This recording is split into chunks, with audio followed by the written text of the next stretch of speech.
ಈ ಒಂದು ವಿಡಿಯೋದಲ್ಲಿ 1947ರಿಂದ ಇಲ್ಲಿಯವರೆಗೆ ಕರ್ನಾಟಕ ರಾಜ್ಯವನ್ನು ವಿವಿಧ ಮುಖ್ಯಮಂತ್ರಿಗಳು ಆಳ್ವಿಕೆ ಮಾಡಿದ್ದಾರೆ. ಈ ಎಲ್ಲ ಮುಖ್ಯಮಂತ್ರಿಗಳ ಕುರಿತು ಈ ಒಂದು ವಿಡಿಯೋದಲ್ಲಿ ನೋಡೋಣ. ಮೈಸೂರು ರಾಜ್ಯದ ಮೊದಲ ಮುಖ್ಯಮಂತ್ರಿಯಾಗಿ ಕೆ.ಸಿ. ರೆಡ್ಡಿ ಅವರಿರ್ತಾರೆ. ಕೆ.ಸಿ. ರೆಡ್ಡಿ ಅಂದರೆ ಕೆ. ಚೆಂಗಲರಾಯ ರೆಡ್ಡಿ ಅಂತ. ಇವರು ಅಕ್ಟೋಬರ್ 25, 1947ರಿಂದ ಜಾನ್ವರಿ 26, 1950 ಅಂದರೆ ಸಂವಿಧಾನ ರಚನೆಯಾದ ದಿನದವರೆಗೆ 2 ವರ್ಷ 93 ದಿನಗಳವರೆಗೆ ಇವರು CM ಆಗಿರ್ತಾರೆ. ಅದಾದ ನಂತರ ಭಾರತಕ್ಕೆ ಸಂವಿಧಾನ ರಚನೆ ಆಗುತ್ತೆ. ಆ ಸಂವಿಧಾನ ರಚನೆ ಆದ ನಂತರ ಕೂಡ ಅವರೇ ಇರ್ತಾರೆ. ಆಗ ಜನವರಿ 26, 1955ರಿಂದ ಮಾರ್ಚ್ 30 ಅಂದರೆ 1952ರವರೆಗೆ ಮತ್ತು 2 ವರ್ಷ 64 ದಿನಗಳವರೆಗೆ ಇವರು ಕರ್ನಾಟಕ ಅಥವಾ ಮೈಸೂರು ರಾಜ್ಯದ ಮುಖ್ಯಮಂತ್ರಿಯಾಗಿರ್ತಾರೆ. ಅವರಾದ ನಂತರ ಎರಡನೆಯ ಮುಖ್ಯಮಂತ್ರಿಯಾಗಿ ಕೆಂಗಲ್ ಹನುಮಂತಯ್ಯ ಅಂದರೆ ಇವತ್ತು ವಿಧಾನಸೌಧವನ್ನು ನಿರ್ಮಾಣ ಮಾಡಿದಾರಲ್ಲ ಅದರ ಒಂದು ನಿರ್ಮಾತೃ ಕೆಂಗಲ್ ಹನುಮಂತಯ್ಯ. ಇವರು ರಾಮನಗರ ಜಿಲ್ಲೆಯವರು.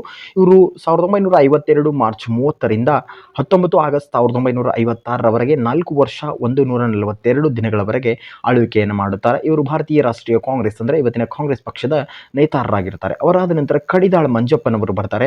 ಅವರು ಕಡಿದಾಳ ಮಂಜಪ್ಪನವರು ಮೂರನೇ ಮುಖ್ಯಮಂತ್ರಿಯಾಗಿ 1956 19 ಆಗಸ್ಟ್ನಿಂದ 1956 ಅಕ್ಟೋಬರ್ 31ರವರೆಗೆ ಕೇವಲ 73 ದಿನಗಳವರೆಗೆ ಕಾಂಗ್ರೆಸ್ನ ನೇತಾರರಾಗಿರೋರು ಕರ್ನಾಟಕ ರಾಜ್ಯದ ಮುಖ್ಯಮಂತ್ರಿಗಳಾಗ್ತಾರೆ. ಅದಾದ ನಂತರ ಕರ್ನಾಟಕ ಅಂತ 1956 ನವೆಂಬರ್ 1ಕ್ಕೆ ವಿವಿಧ ರಾಜ್ಯಗಳು ರಚನೆ ಆಗುತ್ತೆ, ಭಾಷಾವಾರು ರಾಜ್ಯಗಳು. ಆಗ ಭಾಷಾವಾರು ರಾಜ್ಯಗಳ ರಚನೆಯಾದ ನಂತರ ಕರ್ನಾಟಕ ರಾಜ್ಯದ ಮೊಟ್ಟ ಮೊದಲ ಮುಖ್ಯಮಂತ್ರಿ ಅಂದರೆ ಭಾಷಾವಾರು ರಚನೆಯಾದ ನಂತರ ಎಸ್ ನಿಜಲಿಂಗನಪ್ಪನವರು ಕರ್ನಾಟಕದ ಮುಖ್ಯಮಂತ್ರಿಯಾಗಿ ಅಧಿಕಾರವನ್ನು ಸ್ವೀಕರಿಸ್ತಾರೆ. ಇವರು ಮೊಳಕಾಲ್ಮೂರು ಕ್ಷೇತ್ರದವರಾಗಿರ್ತಾರೆ. ಇವರು ನವೆಂಬರ್ 1, 1956ರಿಂದ ಮೇ 16, 1958ರವರೆಗೆ 1 ವರ್ಷ 197 ದಿನಗಳವರೆಗೆ ಕರ್ನಾಟಕ ರಾಜ್ಯದ ಮುಖ್ಯಮಂತ್ರಿಯಾಗಿ ಕಾಂಗ್ರೆಸ್ ಪಕ್ಷದ ನೇತಾರರಾಗಿರ್ತಾರೆ. ಅದಾದ ನಂತರ 5ನೇಯ ಮುಖ್ಯಮಂತ್ರಿಯಾಗಿ BD ಜತ್ತಿ ಅಂದರೆ ಬಸಪ್ಪ ದಾನಪ್ಪ ಜತ್ತಿ ಎನ್ನುವವರು. ಇವರು ಜಮಖಂಡಿ ಕ್ಷೇತ್ರದಿಂದ ಆಯ್ಕೆಯಾಗಿ ಮೇ 16, 1958ರಿಂದ ಮಾರ್ಚ್ 14, 1962ರವರೆಗೆ 3 ವರ್ಷ 302 ದಿನಗಳವರೆಗೆ ಕರ್ನಾಟಕ ರಾಜ್ಯದ ಮುಖ್ಯಮಂತ್ರಿಗಳಾಗಿರುತ್ತಾರೆ. ಇವರು ಕೂಡ ಕಾಂಗ್ರೆಸ್ ಪಕ್ಷದ ನೇತಾರರು. ಇವರಾದ ನಂತರ ಇವರ 6ನೇಯ ಮುಖ್ಯಮಂತ್ರಿಯಾಗಿ SR ಕಂಠೀರವರು ಬಾಗಲಕೋಟೆ ಜಿಲ್ಲೆಯ ಹುನಗುಂದ. ಈಗ BD ಜತ್ತಿಯವರು ಬಾಗಲಕೋಟೆ ಜಿಲ್ಲೆಯವರು, SR ಕಂಠಿಯವರು ಬಾಗಲಕೋಟೆ ಜಿಲ್ಲೆಯವರು. ಇವರು ಹುನಗುಂದ ಕ್ಷೇತ್ರದವರು.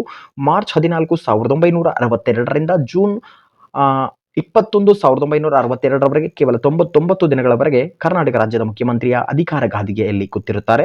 ಅವರಾದ ನಂತರ 2ನೇಯ ಬಾರಿಗೆ ಎಸ್ ನಿಜಲಿಂಗಪ್ಪನವರು. ಇವರು ಸಿಗ್ಗಾಂವ್ ಕ್ಷೇತ್ರದವರು ಮೊದಲಿಗೆ, ನಂತರ ಬಾಗಲಕೋಟೆಗೆ ಬಂದು ಕೂಡ ನಿಂತಿರ್ತಾರೆ. ಇವರು ಜೂನ್ 21, 1962ರಿಂದ ಮೇ 29, 1968ರವರೆಗೆ 5 ವರ್ಷ 343 ದಿನಗಳವರೆಗೆ ಅಧಿಕಾರವನ್ನು ಸ್ವೀಕಾರ ಮಾಡ್ತಾರೆ. ಇವರಾದ ನಂತರ 7ನೇಯ ಮುಖ್ಯಮಂತ್ರಿ ವೀರೇಂದ್ರ ಪಾಟೀಲ್ ರವರು. ಇವರು ಕಲಬುರಗಿ ಜಿಲ್ಲೆಯ ಚಿಂಚೋಳಿ ಕ್ಷೇತ್ರದಿಂದ ಆಯ್ಕೆಯಾಗಿ 1968ರಿಂದ 1971ರವರೆಗೆ ಅಂದರೆ 2 ವರ್ಷ 293 ದಿನಗಳವರೆಗೆ ಕರ್ನಾಟಕ ರಾಜ್ಯದ ಮುಖ್ಯಮಂತ್ರಿಯಾಗಿರ್ತಾರೆ. ಇವರು ಕೂಡ ಕಾಂಗ್ರೆಸ್ ಪಕ್ಷದ ನೇತಾರರಾಗಿರ್ತಾರೆ. ಇವರ ಕಾಲಘಟ್ಟದಲ್ಲಿ ಏನಾಗುತ್ತೆ, ರಾಜಕೀಯ ಅಸ್ಥಿರತೆ ಉಂಟಾಗಿ ಕರ್ನಾಟಕ ರಾಜ್ಯದಲ್ಲಿ ರಾಷ್ಟ್ರಪತಿ ಆಳ್ವಿಕೆ ಅಂದರೆ ಪ್ರೆಸಿಡೆಂಟ್ ರೂಲ್ ಬರ್ತದೆ. ಅದು 1971ರಿಂದ 72ರವರೆಗೆ ಇದಿರ್ತದೆ. ಇದಾದ ನಂತರದಲ್ಲಿ ಕರ್ನಾಟಕ ರಾಜ್ಯದ ಇತಿಹಾಸದಲ್ಲಿ ಬಹಳ ಅದ್ಭುತವಾದ ಮುಖ್ಯಮಂತ್ರಿ ಕರ್ನಾಟಕ ಪಡೀತದೆ. ಅದು ಡಿ ದೇವರಾಜ ಅರಸರವರು 8ನೇಯ ಮುಖ್ಯಮಂತ್ರಿಯಾಗಿ ಮೈಸೂರಿನ ಹುಣಸೂರು ಕ್ಷೇತ್ರದಿಂದ ಆಯ್ಕೆಯಾಗಿ ಮಾರ್ಚ್ 20, 1972ರಿಂದ ಅಕ್ಟೋಬರ್ 1973ರವರೆಗೆ 1 ವರ್ಷ 225 ದಿನಗಳವರೆಗೆ ಕಾಂಗ್ರೆಸ್ ಪಕ್ಷದಿಂದ ಗೆದ್ದು ಕರ್ನಾಟಕ ರಾಜ್ಯದ ಅಧಿಕಾರದ ಗದ್ಗೆಯನ್ನು ಹಿಡ್ಕೊಳ್ತಾರೆ. ಅದಾದ ನಂತರದಲ್ಲೂ ಕೂಡ ಅವರೇ ಮತ್ತೆ ಕರ್ನಾಟಕ ರಾಜ್ಯದ ಮುಖ್ಯಮಂತ್ರಿಯಾಗಿ ಮುಂದುವರಿತಾರೆ. ನವೆಂಬರ್ ಅಂದರೆ ಅಲ್ಲಿ ಕರ್ನಾಟಕ ಅಂದರೆ ಇಲ್ಲಿಯವರೆಗೂ ಮೈಸೂರು ಅಂತ ಇತ್ತು, ವಿಶಾಲ ಮೈಸೂರು ಅಥವಾ ಮೈಸೂರು ರಾಜ್ಯ ಅಂತಿತ್ತು. ಇದಾದ ನಂತರದ 1973ರಲ್ಲಿ ಏನಾಗುತ್ತೆ, ಕರ್ನಾಟಕ ರಾಜ್ಯ ಅಂತ ಇವರು ನಾಮಕರಣ ಮಾಡ್ತಾರೆ. ಆಗ 1973ರಿಂದ 1977ರವರೆಗೆ 4 ವರ್ಷ 60 ದಿನಗಳವರೆಗೆ ಕರ್ನಾಟಕ ರಾಜ್ಯದ ಮುಖ್ಯಮಂತ್ರಿಗಳಾಗ್ತಾರೆ. ಇವರ ಕಾಲಘಟ್ಟದಲ್ಲೂ ಕೂಡ ಏನಾಗುತ್ತೆ ಅಂದರೆ ಮತ್ತೆ ರಾಷ್ಟ್ರಪತಿ ಆಳ್ವಿಕೆ ಪ್ರಾರಂಭವಾಗುತ್ತೆ, ಅಂದರೆ ಪ್ರೆಸಿಡೆಂಟ್ ರೂಲ್ ಆಗುತ್ತೆ. ಇದು ಅಲ್ಲಿಂದ 1977ರಿಂದ 78 ಅಂದರೆ ಜಸ್ಟ್ 59 ದಿನಗಳವರೆಗೆ ಇರುತ್ತೆ. ಇದಾದ ನಂತರ ಮತ್ತೆ ಚುನಾವಣೆಗೆ ಹೋಗ್ತಾರೆ. ಚುನಾವಣೆಯಲ್ಲಿ ಮತ್ತೆ ಡಿ ದೇವರಾಜ ಅರಸರವರು ಮುಖ್ಯಮಂತ್ರಿಯಾಗಿ ಆಯ್ಕೆ ಆಗ್ತಾರೆ. 1978ರಿಂದ 80ರ ತನಕ ಅಂದರೆ 1 ವರ್ಷ 318 ದಿನಗಳವರೆಗೆ, ಹತ್ತತ್ರ 2 ವರ್ಷದವರೆಗೆ ಏನಾಗುತ್ತೆ ಮತ್ತೆ ಮುಖ್ಯಮಂತ್ರಿ ಆಗ್ತಾರೆ. ಇವರು ಕೂಡ ಕಾಂಗ್ರೆಸ್ ಪಕ್ಷದವರಾಗಿರ್ತಾರೆ. ಇವರಾದ ನಂತರದಲ್ಲಿ ಆರ್ ಗುಂಡೂರಾವ್, ಇವತ್ತು ದಿನೇಶ್ ಗುಂಡೂರಾವ್ ಅವರಿದ್ದಾರಲ್ಲ, ಅವರ ಒಬ್ಬ ತಂದೆಯಾಗಿರುವಂತಹ 9ನೇ ಮುಖ್ಯಮಂತ್ರಿಯಾಗಿ ಸೋಮವಾರಪೇಟೆಯಿಂದ ಆಯ್ಕೆ ಮುಖ್ಯಮಂತ್ರಿಯಾಗಿ 1980ರಿಂದ 1983ರವರೆಗೆ ಅಂದರೆ 2363 ದಿನಗಳವರೆಗೆ ಕರ್ನಾಟಕ ರಾಜ್ಯದ ಮುಖ್ಯಮಂತ್ರಿಯಾಗಿರ್ತಾರೆ. ಇವರು ಕೂಡ ಕಾಂಗ್ರೆಸ್ ಪಕ್ಷದಿಂದ ಆಯ್ಕೆಯಾಗಿರ್ತಾರೆ. ಇವರಾದ ನಂತರದಲ್ಲಿ ಕರ್ನಾಟಕದಲ್ಲಿ ಮೊಟ್ಟ ಮೊದಲಿಗೆ ಕಾಂಗ್ರೆಸ್ಸೇತರ ಅಂದರೆ ಕಾಂಗ್ರೆಸ್ ಪಕ್ಷವನ್ನು ಬಿಟ್ಟು ಜನತಾ ಪಕ್ಷದಿಂದ ರಾಮಕೃಷ್ಣ ಹೆಗಡೆಯರವರು 10ನೆಯ ಮುಖ್ಯಮಂತ್ರಿಯಾಗಿ ಕನಕಪುರದಿಂದ ಆಯ್ಕೆಯಾಗ್ತಾರೆ. ಇವರು 1983ರಿಂದ 85ರವರೆಗೆ, ನಂತರ ಅದೇ 85ರಿಂದ 1988ರವರೆಗೆ 5 ವರ್ಷ 216 ದಿನಗಳವರೆಗೆ ಕರ್ನಾಟಕ ರಾಜ್ಯದ ಮುಖ್ಯಮಂತ್ರಿಯಾಗಿರ್ತಾರೆ. ಇವರು ಜನತಾ ಪಕ್ಷದ ಪರಿವಾರದವರಾಗಿರ್ತಾರೆ. ಇವರಾದ ನಂತರ ಈಗ ಇರತಕ್ಕಂಥ ಬಸವರಾಜ ಬೊಮ್ಮಾಯಿಯವರ ತಂದೆಯಾಗಿರುವಂತಹ ಎಸ್.ಆರ್. ಬೊಮ್ಮಾಯಿಯರವರು ಇವತ್ತಿನ ಧಾರವಾಡ ಜಿಲ್ಲೆ ಹುಬ್ಬಳ್ಳಿ ಗ್ರಾಮೀಣದಿಂದ ಆಯ್ಕೆಯಾಗಿ 1988ರಿಂದ 1989ರವರೆಗೆ 281 ದಿನಗಳವರೆಗೆ ಏನಾಗ್ತಾರೆ, ಇವರು ಜನತಾ ಪಕ್ಷದಿಂದ ಕರ್ನಾಟಕ ರಾಜ್ಯದ ಮುಖ್ಯಮಂತ್ರಿಯ ಅಧಿಕಾರದ ಗದ್ದುಗೆಯನ್ನು ಹಿಡ್ಕೊಳ್ತಾರೆ. ಇವರಾದ ನಂತರದ್ದು ಕೂಡ ಏನಾಗುತ್ತೆ, ಇವ್ರದ್ದು ದೊಡ್ಡ ವಿವಾದ ಆಗುತ್ತೆ. ಸುಪ್ರೀಂ ಕೋರ್ಟ್ನಲ್ಲಿ ಇವತ್ತಿಗೂ ಕೇಸ್ ಇದೆ, ಎಸ್.ಆರ್. ಬೊಮ್ಮಾಯಿ ಪ್ರಕರಣ ಅಂತ. ಅಲ್ಲಿ ಪ್ರೆಸಿಡೆಂಟ್ ರೂಲ್ ಹಾಕ್ತಾರೆ, ರಾಷ್ಟ್ರಪತಿ ಆಳ್ವಿಕೆ ಹಾಕ್ತಾರೆ. ಇದಕ್ಕೆ ಕಾರಣಗಳಿಲ್ಲದೆ ಹಾಕಿರ್ತಾರೆ ಅನ್ನೋದು ದೊಡ್ಡ ವಿವಾದ ಆಗುತ್ತೆ. ಸೊ 1989ರಿಂದ ಮತ್ತೆ 1989ರಲ್ಲಿ ಅಂದರೆ ಏಪ್ರಿಲಿಂದ ನವೆಂಬರ್ ತನಕ ಹಾಕ್ತಾರೆ. 193 ದಿನಗಳವರೆಗೆ ಈ ಒಂದು ಪ್ರೆಸಿಡೆಂಟ್ ರೂಲ್ ಇರುತ್ತೆ. ಇದಾದ ನಂತರ ಮತ್ತೆ ಎರಡನೇ ಬಾರಿಗೆ ವೀರೇಂದ್ರ ಪಾಟೀಲ್ ರವರು ರಾಷ್ಟ್ರೀಯ ಕಾಂಗ್ರೆಸ್ ಪಕ್ಷ, ಇವತ್ತಿನ ಕಾಂಗ್ರೆಸ್ ಪಕ್ಷದಿಂದ ಚಿಂಚೋಳಿ ಕ್ಷೇತ್ರದಿಂದ 1981ರಿಂದ 1990ರವರೆಗೆ 314 ದಿನದವರೆಗೆ ಮತ್ತೆ ಎರಡನೇ ಬಾರಿ ಮುಖ್ಯಮಂತ್ರಿ ಆಗ್ತಾರೆ. ಇವರಾದ ನಂತರದಲ್ಲೂ ಮತ್ತೆ ರಾಷ್ಟ್ರಪತಿ ಆಳ್ವಿಕೆ ನಡೆಯುತ್ತೆ. ಅದು 1990 ಅಕ್ಟೋಬರ್ನಿಂದ ಅಕ್ಟೋಬರ್ 17ರವರೆಗೆ ಕೇವಲ 7 ದಿನಗಳವರೆಗೆ ರಾಷ್ಟ್ರಪತಿ ಆಡಳಿತ ನಡೆಯುತ್ತೆ. ಅವರನ್ನು ಅಧಿಕಾರದಿಂದ ಕೆಳಗಡೆ ಇಳಿಸ್ತಾರೆ. ನಂತರದಲ್ಲಿ 12ನೇ ಮುಖ್ಯಮಂತ್ರಿಯಾಗಿ ಸಾರೆಕೊಪ್ಪ ಬಂಗಾರಪ್ಪನವರು ಸೊರಬ ಕ್ಷೇತ್ರದಿಂದ ಆಯ್ಕೆಯಾಗಿ 1990 ಅಕ್ಟೋಬರ್ 17ರಿಂದ 1992 ನವೆಂಬರ್ 19ರವರೆಗೆ 2 ವರ್ಷ 33 ದಿನಗಳವರೆಗೆ ಕಾಂಗ್ರೆಸ್ ಪಕ್ಷದಿಂದ ಆಯ್ಕೆಯಾಗಿ ಕರ್ನಾಟಕದ ಗದ್ದುಗೆಯನ್ನು ಹಿಡ್ಕೊಳ್ತಾರೆ. ಇವರಾದ ನಂತರದಲ್ಲಿ 13ನೆಯ ಮುಖ್ಯಮಂತ್ರಿಯಾಗಿ ವೀರಪ್ಪ ಮೊಯ್ಲಿಯವರು ಕಾರ್ಕಳ ಕ್ಷೇತ್ರದಿಂದ ಗೆದ್ದು ಕರ್ನಾಟಕ ರಾಜ್ಯದ ಮುಖ್ಯಮಂತ್ರಿಯಾಗಿ 1992ರಿಂದ 1994ರವರೆಗೆ ಅಂದರೆ 2 ವರ್ಷ 22 ದಿನಗಳವರೆಗೆ ಕಾಂಗ್ರೆಸ್ ಪಕ್ಷದಿಂದ ಗೆದ್ದು ಕರ್ನಾಟಕ ರಾಜ್ಯದ ಮುಖ್ಯಮಂತ್ರಿ ಆಗ್ತಾರೆ. ಅದಾದ ನಂತರದಲ್ಲಿ ಭಾರತದ ಪ್ರಧಾನಿಗಳು ಆಗಿರುವಂತಹ 14ನೆಯ ಕರ್ನಾಟಕ ರಾಜ್ಯದ ಮುಖ್ಯಮಂತ್ರಿಯಾಗಿ ರಾಮನಗರದಿಂದ ಆಯ್ಕೆಯಾಗಿ 11 ಡಿಸೆಂಬರ್ 1994ರಿಂದ ಮೇ 31, 1996ರವರೆಗೆ 1 ವರ್ಷ 172 ದಿನಗಳವರೆಗೆ ಇವರೇನಾಗ್ತಾರೆ, ಕರ್ನಾಟಕ ರಾಜ್ಯದ ಮುಖ್ಯಮಂತ್ರಿಗಳಾಗಿರ್ತಾರೆ. ಇವರು ಕೂಡ ಜನತಾ ಪಕ್ಷದ ಪರಿವಾರದವರು. ಇವರಾದ ನಂತರದಲ್ಲಿ ಜೆ.ಎಚ್. ಪಟೇಲ್ ರವರು, ಇವರು ಈ 96 ನಂತರ ಭಾರತದ ಪ್ರಧಾನಮಂತ್ರಿ ಆಗ್ತಾರೆ. ಪ್ರಧಾನಮಂತ್ರಿ ಆದ ತಕ್ಷಣ ಕರ್ನಾಟಕದಲ್ಲಿ ಜೆ.ಎಚ್. ಪಟೇಲ್ ಎನ್ನುವರು ಚನ್ನಗಿರಿ ಕ್ಷೇತ್ರದಿಂದ ಆಯ್ಕೆಯಾಗಿ ಕರ್ನಾಟಕದ ಗದ್ದುಗೆಯನ್ನು ಹಿಡಿತಾರೆ, ಮುಖ್ಯಮಂತ್ರಿ ಗದ್ದುಗೆಯನ್ನು 1996ರಿಂದ 99ರವರೆಗೆ ಅಂದರೆ 3 ವರ್ಷ 133 ದಿನಗಳವರೆಗೆ ಜನತಾ ಪಕ್ಷದಿಂದ ಗೆದ್ದು ಕರ್ನಾಟಕ ರಾಜ್ಯದ ಮುಖ್ಯಮಂತ್ರಿ ಆಗ್ತಾರೆ. ಇವರಾದ ನಂತರದಲ್ಲಿ 1999ರಿಂದ 2004ರವರೆಗೆ 16ನೇ ಮುಖ್ಯಮಂತ್ರಿಯಾಗಿ ಎಸ್.ಎಂ. ಕೃಷ್ಣ ಇತ್ತೀಚೆಗೆ ನಿಧನರಾದರು. ಅವರು ಮುದ್ದೂರು ಕ್ಷೇತ್ರದಿಂದ ಆಯ್ಕೆಯಾಗಿ ಕರ್ನಾಟಕ ರಾಜ್ಯದ ಮುಖ್ಯಮಂತ್ರಿಯಾಗುತ್ತಾರೆ. ಇವರು 4 ವರ್ಷ 230 ದಿನಗಳವರೆಗೆ ಆಗಿರ್ತಾರೆ. ಇಲ್ಲಿ ಭಾರತೀಯ ರಾಷ್ಟ್ರೀಯ ಕಾಂಗ್ರೆಸ್ ಪಕ್ಷದ ನೇತಾರರಾಗಿರ್ತಾರೆ. ಇದಾದ ನಂತರದಲ್ಲಿ 17ನೇ ಮುಖ್ಯಮಂತ್ರಿಯಾಗಿ ಧರಮ್ ಸಿಂಗ್ ರವರು ಜೇವರ್ಗಿ ಮತಕ್ಷೇತ್ರದಿಂದ ಆಯ್ಕೆಯಾಗಿ 2004 ಮೇ 28ರಿಂದ ಫೆಬ್ರವರಿ 3, 2006ರವರೆಗೆ 1 ವರ್ಷ 251 ದಿನಗಳವರೆಗೆ ಕರ್ನಾಟಕ ರಾಜ್ಯದ ಮುಖ್ಯಮಂತ್ರಿ ಆಗ್ತಾರೆ. ಇವರಾದ ನಂತರದಲ್ಲಿ 18ನೇ ಮುಖ್ಯಮಂತ್ರಿಯಾಗಿ ಎಚ್.ಡಿ. ಕುಮಾರಸ್ವಾಮಿಯವರು ರಾಮನಗರದಿಂದ ಆಯ್ಕೆಯಾಗಿ ಫೆಬ್ರವರಿ 3, 2006ರಿಂದ ಅಕ್ಟೋಬರ್ 8, 2007ರವರೆಗೆ 1 ವರ್ಷ 247 ದಿನಗಳವರೆಗೆ ಜಾತ್ಯತೀತ ಜನತಾದಳದ ಮುಖ್ಯಮಂತ್ರಿ ಆಗ್ತಾರೆ. ಇವರಾದ ಕಾಲದಲ್ಲಿ ಮತ್ತೆ ರಾಜಕೀಯ ವಿಭಿನ್ನತೆಗಳಾಗಿ ರಾಷ್ಟ್ರಪತಿ ಆಳ್ವಿಕೆ ಆಗುತ್ತೆ.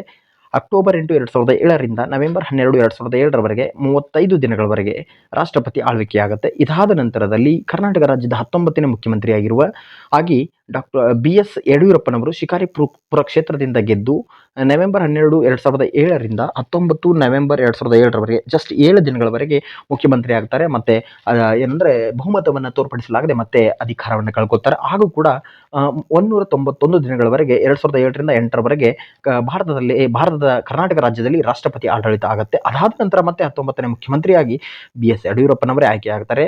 ಆಗ 2008 ಮೇ 30ರಿಂದ 2011 ಆಗಸ್ಟ್ 5ರವರೆಗೆ 3 ವರ್ಷ 67 ದಿನಗಳವರೆಗೆ ಭಾರತೀಯ ಜನತಾ ಪಕ್ಷದಿಂದ ಕರ್ನಾಟಕ ರಾಜ್ಯದ ಮುಖ್ಯಮಂತ್ರಿ ಆಗುತ್ತೆ. ಕಾರಣಾಂತರಗಳಿಂದ ಇವರನ್ನು ಮತ್ತೆ ಅಧಿಕಾರದಿಂದ ಕೆಳಗಿಳಿಸ್ತಾರೆ. ಆಗ 20ನೇ ಮುಖ್ಯಮಂತ್ರಿಯಾಗಿ ಸದಾನಂದ ಗೌಡರವರು, ಆಗ ಅವರು ಯಾವುದೇ ಶಾಸಕರಿರೋದಿಲ್ಲ, ಸಾಮಾನ್ಯ ವ್ಯಕ್ತಿಯಾಗಿರ್ತಾರೆ, ಅವರನ್ನ ಕರ್ನಾಟಕ ರಾಜ್ಯದ ಮುಖ್ಯಮಂತ್ರಿಯನ್ನಾಗಿ ಮಾಡ್ತಾರೆ. ಅವರು ಆಗಸ್ಟ್ 5, 2011ರಿಂದ ಜುಲೈ 12, 2012ರವರೆಗೆ ಅಂದರೆ 342 ದಿನಗಳವರೆಗೆ ಕರ್ನಾಟಕದ ಮುಖ್ಯಮಂತ್ರಿಯಾಗಿ ಕಾರ್ಯನಿರ್ವಹಿಸ್ತಾರೆ. ಅದಾದ ನಂತರ ಮತ್ತೆ ಅಲ್ಲಿ ರಾಜಕೀಯ ಅಸ್ಥಿರತೆ ಮತ್ತು ಒಳಬೇಗುದಿಯಾಗಿ ಮತ್ತೆ ಕರ್ನಾಟಕ ರಾಜ್ಯದ ಮುಖ್ಯಮಂತ್ರಿಯಾಗಿ ಬದಲಾಗ್ತಾರೆ. ಯಾರಂದರೆ 21ನೇ ಮುಖ್ಯಮಂತ್ರಿಯಾಗಿ ಜಗದೀಶ್ ಶೆಟ್ಟರ್ ಅವರು ಇಂದಿನ ಧಾರವಾಡ ಜಿಲ್ಲೆಯ ಹುಬ್ಬಳ್ಳಿ ಧಾರವಾಡ ಸೆಂಟ್ರಲ್ ಕ್ಷೇತ್ರದಿಂದ ಆಯ್ಕೆಯಾಗಿ ಜುಲೈ 12, 2012ರಿಂದ ಮೇ 13, 2013ರವರೆಗೆ 305 ದಿನಗಳವರೆಗೆ ಕರ್ನಾಟಕದ ಮುಖ್ಯಮಂತ್ರಿಗಳಾಗಿರ್ತಾರೆ. ಇದಾದ ನಂತರದಲ್ಲಿ ಮತ್ತೆ ಸಾರ್ವತ್ರಿಕ ಚುನಾವಣೆ ಬರುತ್ತೆ. ಚುನಾವಣೆಯಲ್ಲಿ ಸಿದ್ದರಾಮಯ್ಯ, ಇವತ್ತಿನ ಮುಖ್ಯಮಂತ್ರಿಯಾಗಿರುವ ಸಿದ್ದರಾಮಯ್ಯನವರು 22ನೇ ಮುಖ್ಯಮಂತ್ರಿಯಾಗಿ ಮೈಸೂರಿನ ವರುಣಾ ಕ್ಷೇತ್ರದಿಂದ ಮೇ 13, 2013ರಿಂದ ಮೇ 17, 2018ರವರೆಗೆ ಅಂದರೆ ಸಂಪೂರ್ಣ ಸರ್ಕಾರವನ್ನು ಕೊಡ್ತಾರೆ. 5 ವರ್ಷ 4 ದಿನಗಳವರೆಗೆ ಆಯ್ಕೆಯಾಗಿ ಸಂಪೂರ್ಣ 5 ವರ್ಷ ಮುಗಿಸಿದ ಮುಖ್ಯಮಂತ್ರಿ ಆಗ್ತಾರೆ. ಇವರು ಕೂಡ ಭಾರತೀಯ ರಾಷ್ಟ್ರೀಯ ಕಾಂಗ್ರೆಸ್ನ ಪಕ್ಷದವರಾಗಿರ್ತಾರೆ.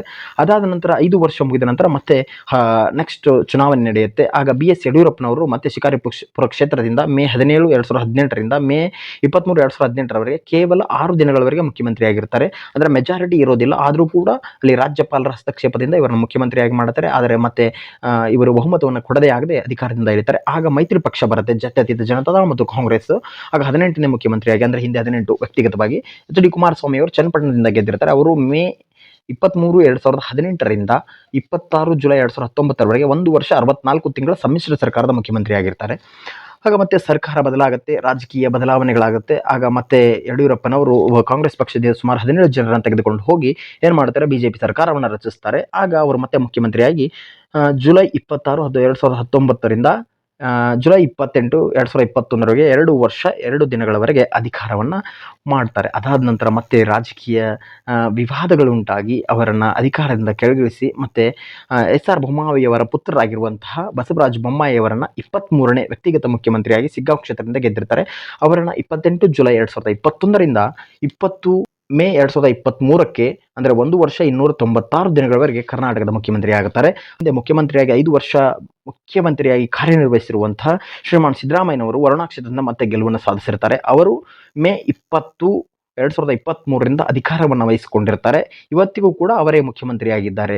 ಇವರು 2 ಬಾರಿ ಮುಖ್ಯಮಂತ್ರಿಯಾಗಿದ್ದಾರೆ. ಇಲ್ಲಿಯವರೆಗೆ ವ್ಯಕ್ತಿಗತವಾಗಿ 22 ಮುಖ್ಯಮಂತ್ರಿಗಳನ್ನು ಕರ್ನಾಟಕ ರಾಜ್ಯ ಕಂಡಿದೆ. ಈಗ ಪ್ರಸ್ತುತ ಶ್ರೀಮಾನ್ ಸಿದ್ದರಾಮಯ್ಯನವರು ಕರ್ನಾಟಕ ರಾಜ್ಯದ ಮುಖ್ಯಮಂತ್ರಿಯಾಗಿದ್ದಾರೆ. ಇಲ್ಲಿಯವರೆಗೆ ಈ ಒಂದು ವಿಡಿಯೋವನ್ನು ವೀಕ್ಷಿಸಿದ್ದಕ್ಕೆ ಧನ್ಯವಾದಗಳು. ಇದೇ ರೀತಿಯ ವಿಡಿಯೋಗಳಿಗಾಗಿ ನಮ್ಮ ಯೂಟ್ಯೂಬ್ ಚಾನಲನ್ನು ಸಬ್ಸ್ಕ್ರೈಬ್ ಮಾಡಿ. ಧನ್ಯವಾದಗಳು.